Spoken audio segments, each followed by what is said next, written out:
रसूलुल्लाह सल्लल्लाहु अलैहि वआलिहि वसल्लम ने फरमाया कि जो शख्स अल्लाह की राह में जहाद के लिए निकला, अल्लाह इसका जामन हो गया। अल्लाह ताला फरमाता है, इसको मेरी ज़ात पर यकीन और मेरे पैगंबरों की तस्दीक ने इस सरफरोशी के लिए घर से निकाला है। मैं इस बात का जामन हूँ कि या तो इसको वापस कर दूँ सवाब और माले गनीमत के साथ, या शहीद होने के बाद जन्नत में दाखिल कर दूँ।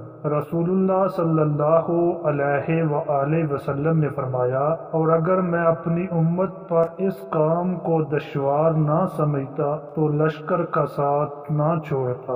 और मेरी ख्वाहिश है कि अल्लाह की राह में मारा जाऊं, फिर जिंदा किया जाऊं, फिर मारा जाऊं, फिर जिंदा किया जाऊं, फिर मारा जाऊं।